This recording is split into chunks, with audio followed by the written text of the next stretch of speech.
Okay, we've got a lot to talk about today, so get in here. This is Jack with Cosmic Road. I talk about UFOs and the paranormal. Please hit like and subscribe, and let me know what you think in the comments below. Yeah, to start with, a really nice UFO video shared by Think Tank, who says Sin, a company streaming Earth from the ISS using 4K cameras, has captured a UFO on video. And here's the original, where you can see this object going across the sky. In orbit, or low Earth orbit, or upper atmosphere, whatever that is. Really good capture of this object. Here is another version just showing the object. Nice. Yeah, and what I like about this is people are sharing other similar UFO videos, also seeming to show lenticular shaped craft. This is just a still from the video where you can see this possibly, cigar-shaped vehicle that's zipping across the sky. Here's another one that's similar from 2021 in Fairfield. Yeah, I think I may have even shared that one with you before, where it's coming and going from behind that house. Let's see, can we get it in real time? All right. Maybe not. Okay, and then similar UFO captured in Hungary. All right, let's give it a shot.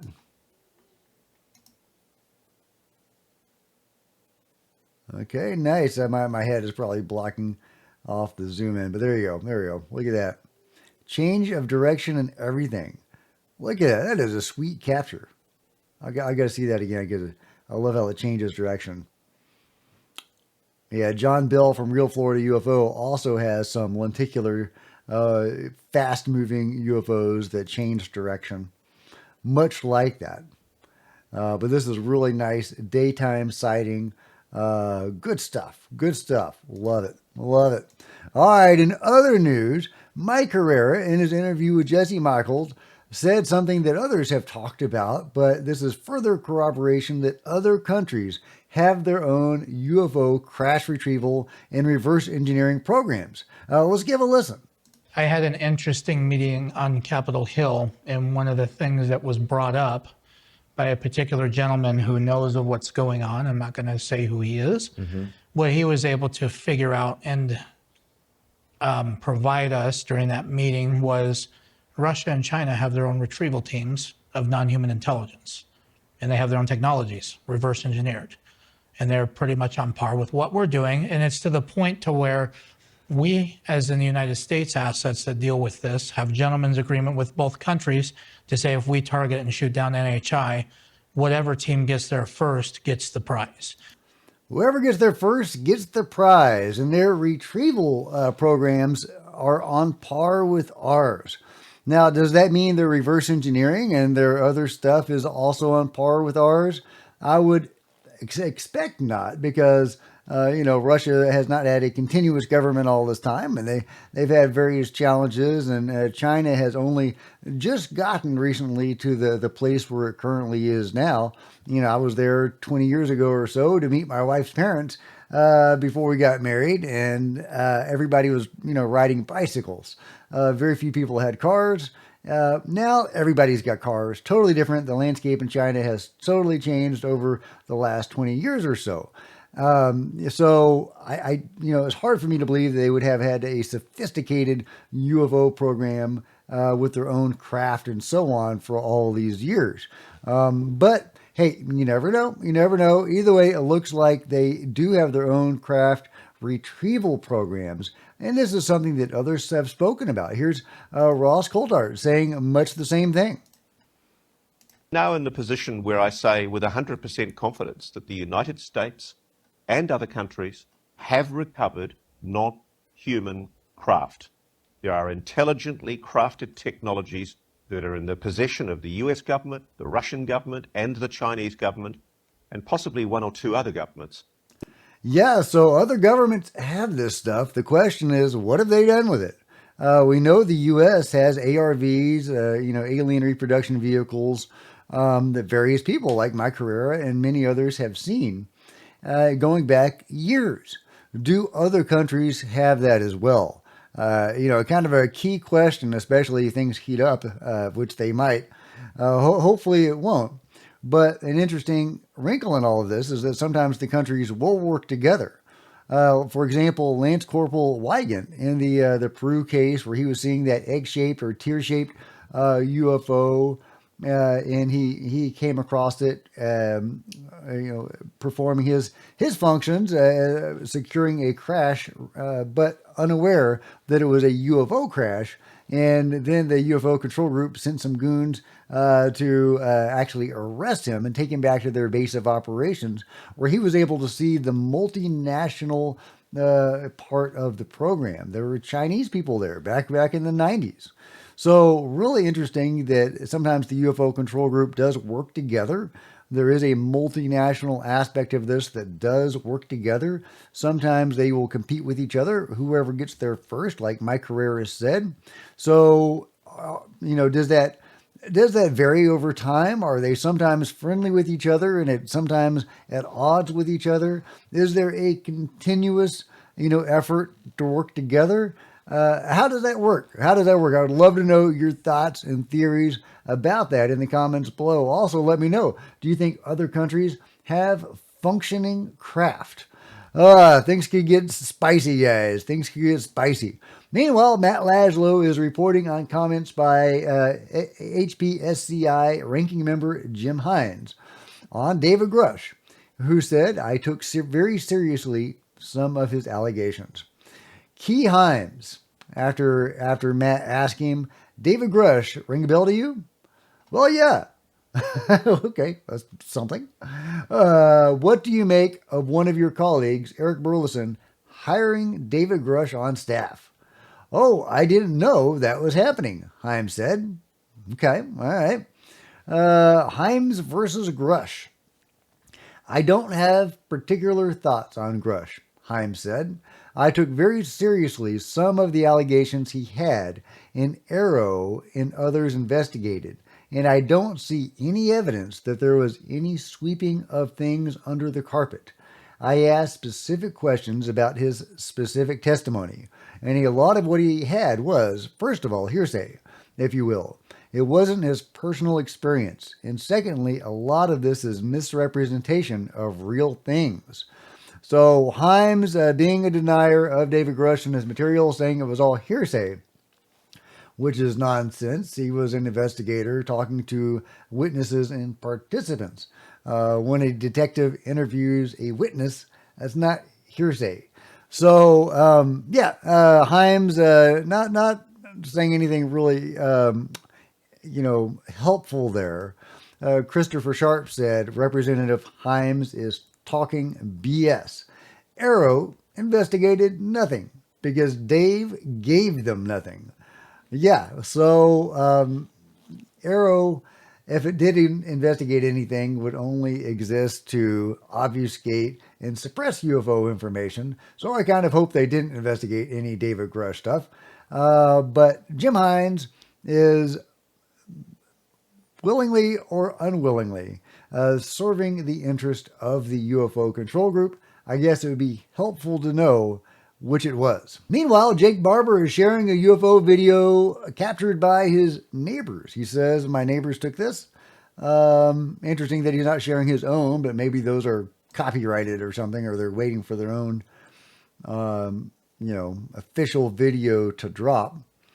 But this is apparently what Jake Barber's neighbors were seeing. Unclear if this is because Jake and his team were inviting these beings in psionically or not, or by whatever CE5 methods they might have. But wow, what a capture, guys. What an amazing capture of an anomalous craft. I don't think that's a drone. I don't, if you're seeing a mundane explanation for this thing, let me know. Maybe it's a drone. You never know. But that is super cool. I think that's a fantastic sighting. I love it. Makes me excited about what Skywatcher is going to reveal to us. I think on April 7th is when they're going to drop their official footage. Yeah, Jake says, would love to know what it is. So before you ask, I have no idea. My kids hope it is something like that. Yeah. Well, Chris Bledsoe says he sees angels, and he has multiple, many people that have seen his sightings when they do CE5, and he interprets them as angels. Meanwhile, Matthew Pine says that he has seen Jake Barber's footage, the upcoming April 7th Skywatcher release. He says, I've seen the next video release, well done and with interesting content, and wrote the Discovery Framework, so I'm partial to it. So there you go. Matthew Pine says that it has interesting content, whatever that means. Based on this video right here, if it's as good or better than this, then I am very excited to see this official release. So let me know what you think this thing is. Meanwhile, Ross Coulthart says, I asked Grok to analyze the obvious contradictions between the White House statement on the purported drone incursions and comment 60 Minutes aired from Senator Wicker and Generals Kelly and Van Herk. This is Grok's analysis, that the White House statement strains credulity. That's a very politic, Grok. I like that. Senator Roger Wicker's admission to CBS 60 Minutes on March 16th, alongside the statements from retired Air Force Generals Glenn Van Herk and Mark Kelly, paints a troubling picture of U.S. national security vulnerabilities. Let's break this down and evaluate the plausibility of the White House's claim that these drones are merely FAA-authorized research drones. Senator Roger Wicker, a.k.a. Senator Roger Wicker, I don't want to talk about drones. Or I guess that would be Senator Roger, I don't want to talk about drones, Wicker. Wicker, as chairman of the Senate Armed Services Committee, told 60 Minutes that there is clearly a military intelligence aspect to the drone swarms, suggesting they could be spying incursions. Military intelligence. Does that make sense in light of the dozen to 30 mystery drones pursuing that Coast Guard boat and, all the other crazy activities of the mystery drones, shutting down airports around the world? Does that seem like a spying incursion or a military intelligence event? To me, not so much. But Grok goes on. His most striking revelation came when pressed by Bill Whitaker. Despite having access to classified briefings at the highest level, he confirmed that the Pentagon and national security advisors remain still mystified about the nature and origin of these drones. This admission is significant. It indicates that even with the full scope of classified intelligence, the DoD and other agencies lack a clear understanding of who is behind these incidents or what their purpose is. Very interesting, very interesting. Does Grok have a conclusion to all this? Because it goes, it's a quite long reply. Critical takeaway. The admissions reveal a U.S. defense establishment grappling with a blind spot, an inability to detect, track, or neutralize low-flying drones over its own territory. Wicker's mystification, Van Herk's capability gap, and Kelly's vivid testimony expose a vulnerability the White House appears reluctant to acknowledge fully. Yeah, and I can totally see why the White House would BS about this. These things are shutting down military installations. They've had to relocate jets because of this. Of course they have to downplay it. Of course they do. They shouldn't. They are lying to the American people about something very important, but I can understand the impetus behind that. Whether these drones are foreign, corporate, or otherwise, the lack of answers after years of intrusions suggests either incompetence or a deliberate obfuscation of a deeper threat. The FAA authorized research label feels like a convenient sidestep, not a solution to what Wicker and the general see as a clear military intelligence challenge. So yeah, there you go. I'll link to this and you can read Grok's full breakdown of it. As you can see, it's quite extensive at your leisure. Meanwhile, speaking of the mystery drones, Chris Sharp says this is so important. Thank you, UFAV Hive and Mr. Onyinche for, I nailed that, guys. Nailed it. For chasing down this incident and seemingly verifying that it did occur, as reported. All right, let's see what he's talking about. Confirmation on FOIA that a police helicopter retreated from a drone to avoid a collision. And I've actually reported on this before, but he goes on, given there's only one matching air prox, this will be the Lakenheath-Middenhall incident, likely over Newmarket. My quick shaky cam videos, because this is huge. I use what do they know for the freedom of information requests, and if someone adds an annotation to your request, you get a notification. And I've got a notification today, and it's from the infamous Mr. Onyesh. And why do I say that? Well, he's a guy that used to question about Gatwick, so I put my questions on there from the drone viewpoint, and he was doing it from the UAP.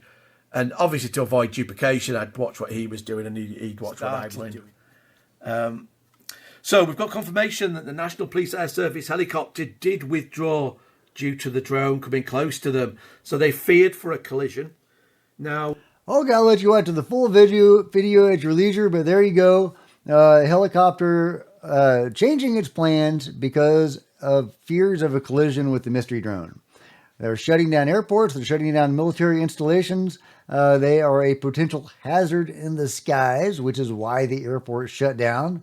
But they're all FAA-approved drones for research and other purposes. If the FAA is approving this sort of stuff, I don't want to know what they wouldn't approve. Meanwhile, Bluntly Put Philosopher is sharing a video of telekinesis. Check this out. Because, let's concentrate here.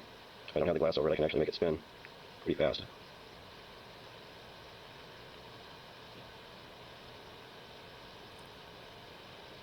The energy is actually greatly attenuated by what does attenuate the energy. Very cool, very cool. He says psychotronic energy, telepathic energy, moving things with your mind by Dr. Reginald Janus. Before you say it's fake, realize he's our best laser scientist at the Naval Research Lab. If you say electromagnetism, wait for the next video.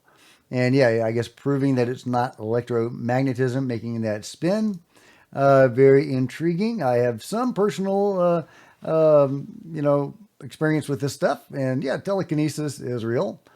I'm not going to go into any more detail on that at the moment, but it's a thing. It seems to be using chi to move stuff. It doesn't seem to be as much of a mental power, not like a psi ability, but it is moving energy or using energy to move stuff, which I believe is what he is doing here. And that may be why he's using his hand, because energy flows very well through our hands. You don't have to use your hand, but when you're, it's called hands-on healing for a reason, because the energy does move through your hand. But hands are not necessary, but they are sure helpful for this sort of stuff.